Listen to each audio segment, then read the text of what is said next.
is Thursday. We head all the way down to Wyoming Liberty Group. Amy Edmonds standing by breathlessly, I hope, because apparently, Amy, there's some big rally that's happening down there. It has to do with school choice. What's going on? Well, we had a great day today. This was the second event in a matter of 2 weeks. You know, National School Choice Week was 2 weeks ago, and today we had the folks at publicschooloptions.org do their big I Trust Parents rally. They had a full event this morning. They had legislators come this morning and speak about school choice, and then they had all their folks. I think they had about 150, almost 160 parents and kids and folks in the community, and they marched from the depot downtown in Cheyenne up to the Capitol. Of course, right now there's nobody at the Capitol, but it was the only march route that they can have, so that's the march route they took. But it was a great event, and perfect timing. The wind didn't start until after they were done. Oh, that's good anyway. So let me ask you about all of the people who marched all the way down there. Was at least the press available to cover this properly?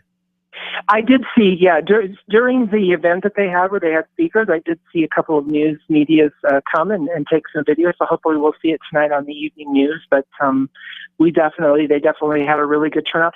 2 weeks ago at the public library here in Cheyenne, the National School Choice Week was celebrated with another really good crowd. There was some press. I think K2 News was there. We had third graders from the local charter school here in Cheyenne come and perform a little song, and we had parents, and it was a great event. We had speakers, we had speakers from a private school up in Sheridan. We had a speaker, a homeschooler from, I think Gillette.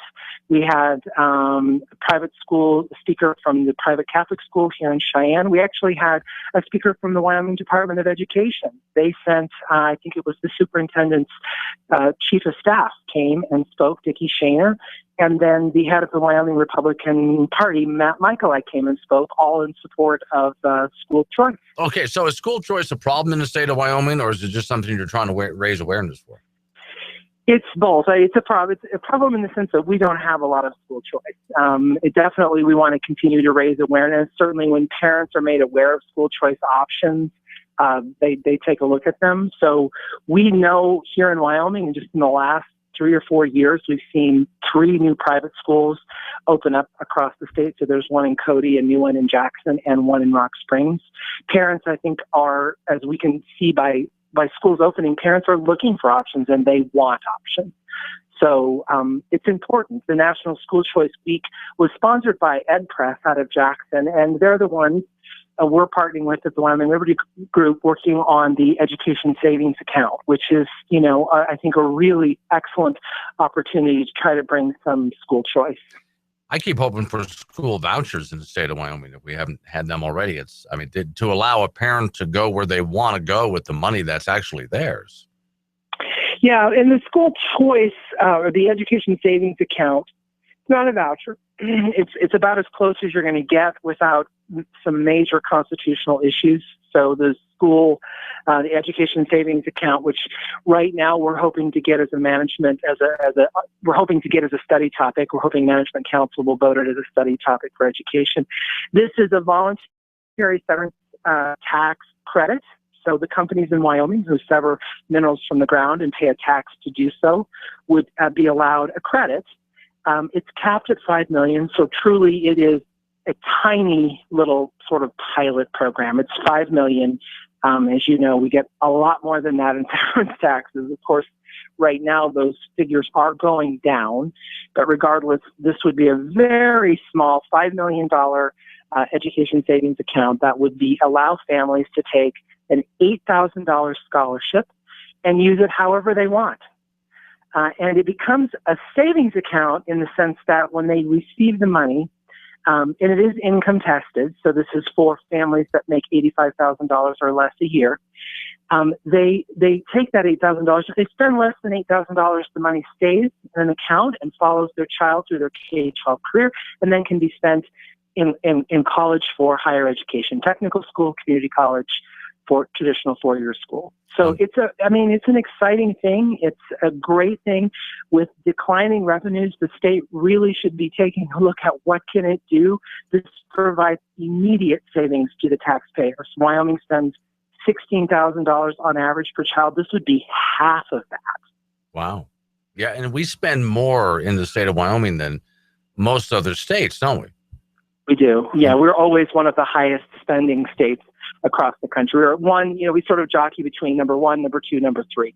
Well, yeah, let's clarify that, because a lot of times when we say, well, we could cut that number in half, you want to cut funding to education, but it's been shown, though, that throwing more and more money at it doesn't necessarily mean better education.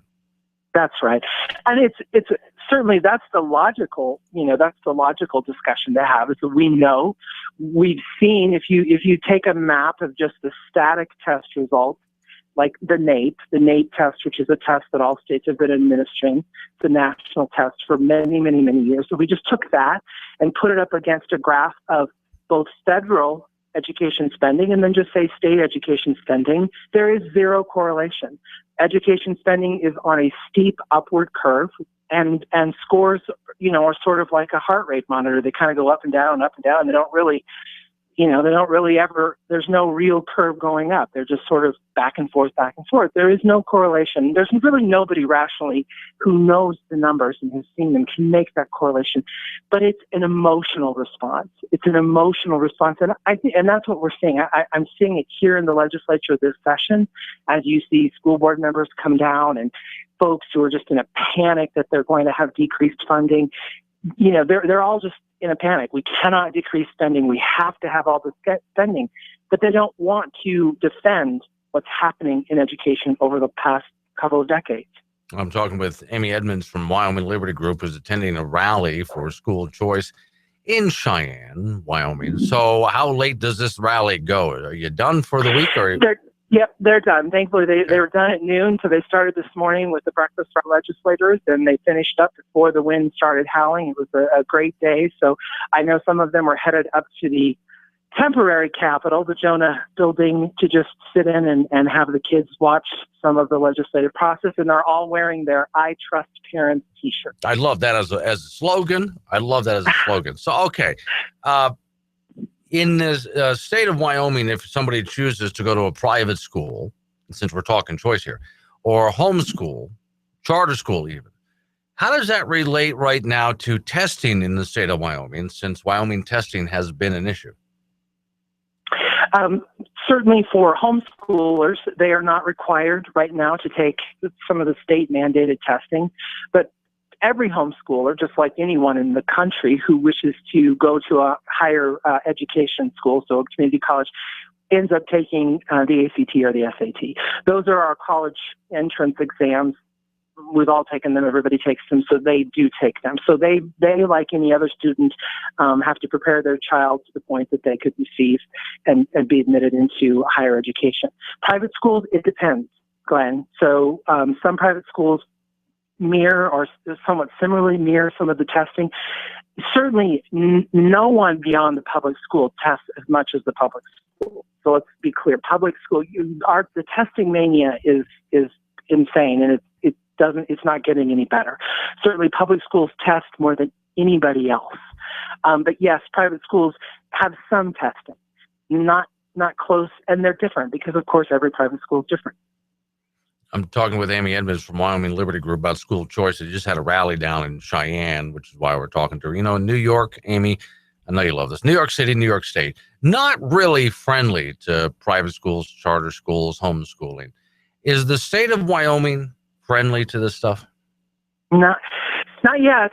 Not right now. I think what it's going to take is a really strong grassroots movement of parents stepping up. And it was great to see, I talked to the organizers today of publicschooloptions.org, and they've been pecking away over a couple of years, just like all of those of us who really fight for school choice. And the numbers continue to grow because the reality is, as people become aware, as families in Wyoming become aware that there's this project or there's a project to work on school choice, I don't know that any of us would find someone who would say, I don't really want a choice.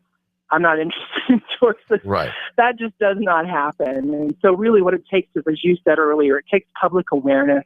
It's going to take that push because certainly right now policymakers are not thinking about school choice. They're thinking about, education spending, propping up the public school education spending. And we're not trying to be a competitor to public school. What we're trying to say is these are tax dollars. This is money that was going to go into the system. And certainly there's no reason why we couldn't try to use these funds for something innovative like an education savings account. So do you find that in the state of Wyoming, the elected officials that we have are mostly just concerned with the idea that maybe if people started drifting over to homeschooling or private schools, since we're such population-wise, such a small state, that it might actually hurt the infrastructure of the school system in Wyoming? I would argue vehemently against that. It's not going to hurt the infrastructure. I think, again, because it's an emotional, it's hard to have rational arguments sometimes, right. especially is now. that what they're worried about, though? Yes, okay. That's what they'll be worried about. That's what the school districts they'll rally their machine, their public machine, and rally their troops. They'll threaten teachers with, we're gonna get rid of teachers. You seldom hear a massive outcry of threatening to fire school administrators, but certainly they will do their scare tactics by saying they're going to have to fire all these teachers. We see it in other states. I've already heard it being said in certain school districts in this state. So yes, that's the fight. That's the fight you'll hear. And, it's really, really important for citizens to be informed and to stay very informed on this subject. If you are listening and you've got kids in school and you want the option, you would love to be able to take $8,000 and direct it to educate your children the way you want to, either through homeschooling or private schools, or, like I said, we've seen 3 new schools open up. I think if we can pass this small little pilot program, I know what we're going to see is more private schools opening. The market always responds. And, right. In Gillette, you will see a private school, more than one, open once people know that there's money and that there's a demand. Is it difficult to open up a private school or a charter school in Wyoming? There are more regulations than there need to be, certainly for private school. And that's one thing that we will definitely want to take a look at. We've seen private schools open. It's not impossible. It's more regulatory than it needs to be, but it's certainly not insurmountable. Okay. Where do people find more information? Because you just had the rally, but you've got to have a Facebook page or a website up or something like that. So right now, so they can, of course, check out wyliberty.org. I'm going to be writing a blog for next week, putting up all the information about the 2 public school choice events that we've had. There are a couple other websites that they want to check out for now, and we'll be getting those linked onto wyliberty.org as well. So your main website, wyliberty.org. They can go to edpress, edpref.org. That talks about the education savings account. And then certainly they can go to publicschooloptions.org and check them out as well. These are all folks that are in Wyoming, working in Wyoming for school choice. Okay. Amy, I'm going to let you go a little bit earlier this time. I appreciate you coming on and talking to everybody about this. And you get more information, go ahead and call into the show and let us know the latest update, especially at the end of the legislative session if you got anything through, okay? You betcha. Thanks, Glenn. Thank you.